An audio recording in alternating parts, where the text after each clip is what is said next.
পার্বত্য চট্টগ্রাম কি আর বাংলাদেশে থাকছে না? নতুন করে অস্থিরতা তৈরি হওয়ার পেছনে আসলে কে দায়ী ছিল? তুলে ধরার চেষ্টা করব দ্য আলটিমেট ট্রুথের পক্ষ থেকে।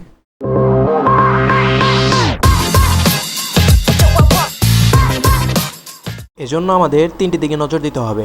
১. পার্বত্য চট্টগ্রামে সংঘাতের ইতিহাস। ২. কুকি চিন ন্যাশনাল ফ্রন্ট কেন গঠিত হলো। ৩. নতুন করে অস্থিরতার কারণই বা কী ছিল। পার্বত্য চট্টগ্রাম বাংলাদেশের দক্ষিণ পূর্বাংশে অবস্থিত একটি বিশেষ অঞ্চল। এই অঞ্চলটি মূলত আদিবাসী সম্প্রদায়ের বসবাসের এলাকা, যেখানে চাকমা, মারমা, ত্রিপুরা এবং আরও বেশ কিছু উপজাতি গোষ্ঠী বাস করে।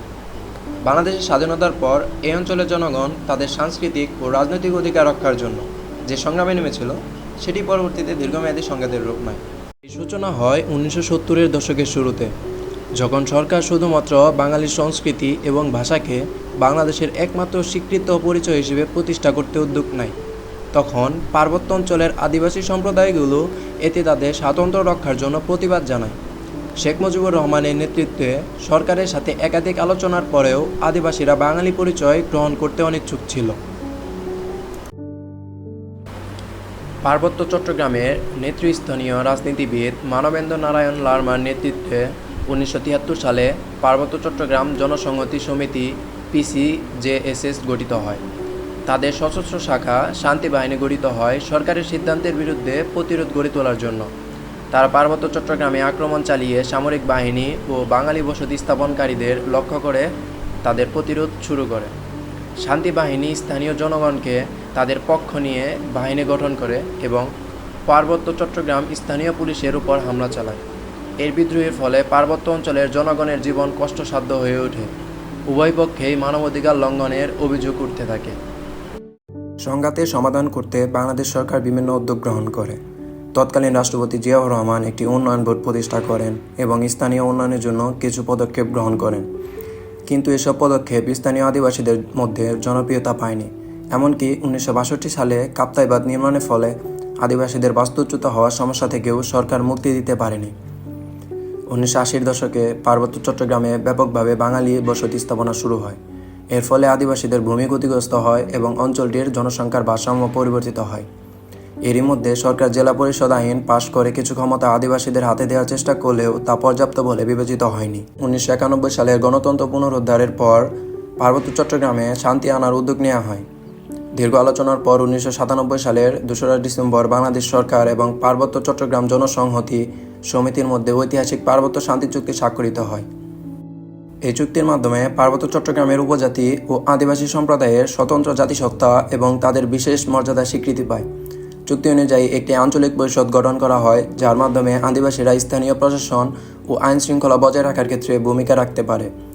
এছাড়া জমি ফেরত এবং বাস্তুচ্যুত আদিবাসীদের পুনর্বাসনের পরিকল্পনাও চুক্তির অন্তর্ভুক্ত ছিল।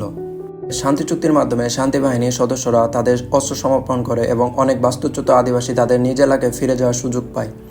এছাড়াও পার্বত্য অঞ্চলে উন্নয়ন কার্যক্রম শুরু হয়। তবে চুক্তির মিশ্র প্রতিক্রিয়া দেখা যায়। এদিকে অনেকেই এই চুক্তিকে শান্তি উন্নয়নের জন্য প্রশংসা করলেও অন্যদিকে কিছু মহল থেকে অভিযোগ উঠে যে এটি দেশের আঞ্চলিক অখণ্ডতার সঙ্গে আপোষ করছে। চুক্তি বাস্তবায়ন প্রক্রিয়া এখনও চ্যালেঞ্জের সম্মুখীন।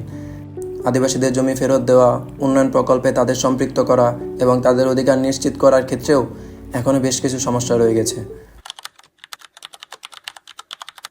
কুকি চিন ন্যাশনাল ফ্রন্ট KNF গঠিত হওয়ার পেছনে বেশ কয়েকটি কারণ ও প্রেক্ষাপট রয়েছে, যা মূলত পাহাড়ি অঞ্চলে ক্ষুদ্র নৃগোষ্ঠীর অধিকার, আত্মপরিচয় ও রাজনৈতিক সুরক্ষার জন্য গড়ে উঠেছে। KNF এর গঠনকে বুঝতে হলে তাদের জাতীয়তাবাদী দাবির ভিত্তি এবং পার্বত্য চট্টগ্রামের সাম্প্রতিক পরিস্থিতি পর্যালোচনা করা জরুরি।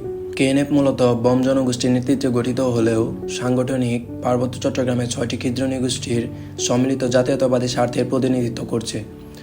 বম, পংখোয়া, লোসাই, খিয়াং, ম্রো এবং খুমি এই 6টি সম্প্রদায়ের মানুষ নিজেদের সাংস্কৃতিক, ধর্মীয় এবং জীবনধারা স্বাতন্ত্র্য বজায় রাখতে চায়।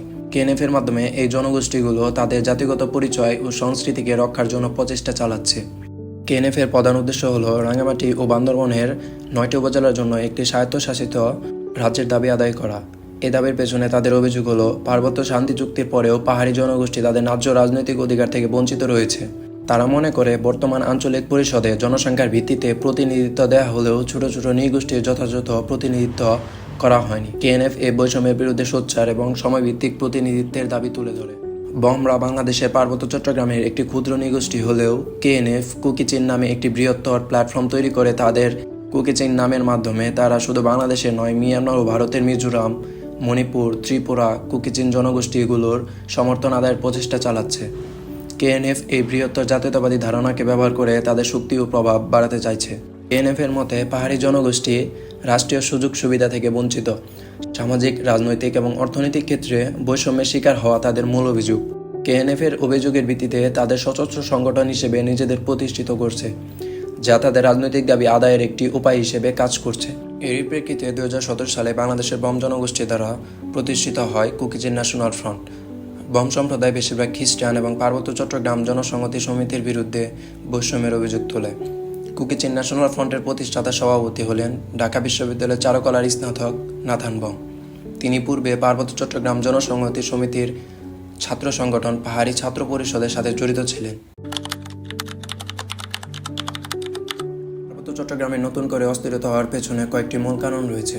এর মধ্যে হচ্ছে সশস্ত্র গোষ্ঠীগুলোর পুনরুত্থান। শান্তি চুক্তি সত্ত্বেও অনেক সশস্ত্র গোষ্ঠী পুরোপুরি অস্ত্র ত্যাগ করেনি, তারা বিভিন্ন কারণে আবার সক্রিয় হয়েছে। ভূমি বিরোধ ও স্থানীয় অধিকার। আদিবাসী জনগোষ্ঠীর ভূমি অধিকারের প্রশ্ন এবং সেটেলারদের ভূমি দখল সংক্রান্ত বিরোধ অস্থিরতার একটি বড় কারণ। রাজনৈতিক ও প্রশাসনিক অবহেলা। চুক্তি বাস্তবায়নের ক্ষেত্রে পর্যাপ্ত প্রশাসনিক সমর্থন না থাকা এবং স্থানীয় জনগোষ্ঠীর দাবি উপেক্ষিত হওয়ায় খুব বাড়ছে। নতুন রাজনৈতিক ও সশস্ত্র সংঘাত। বিভিন্ন আদিবাসী গোষ্ঠী এবং সেটেলারদের মধ্যে রাজনৈতিক ও সামরিক সংঘর্ষের ফলে অস্থিরতা বাড়ছে। এখন কথা হচ্ছে, পার্বত্য চট্টগ্রাম কি আর বাংলাদেশে থাকছে না? পার্বত্য চট্টগ্রাম এখনও বাংলাদেশের অংশ এবং এর স্বাধীনতা বা বিচ্ছিন্ন হওয়ার কোনো সরকারি ঘোষণা নেই। তবে পার্বত্য চট্টগ্রামের অস্থিরতা, আদিবাসী জনগোষ্ঠীর অধিকার নিয়ে আন্দোলন এবং শান্তি চুক্তি পুরোপুরি বাস্তবায়িত না হওয়া কিছু অঞ্চলে বিচ্ছিন্নবাদী মতাদর্শকে উস্কে দিচ্ছে। সরকার ও নিরাপত্তা বাহিনী পরিস্থিতি নিয়ন্ত্রণে রাখতে সচেষ্ট রয়েছে এবং ভূখণ্ডের অংশ হিসেবে পার্বত্য চট্টগ্রামকে সংহত রাখার প্রচেষ্টা চালিয়ে যাচ্ছে।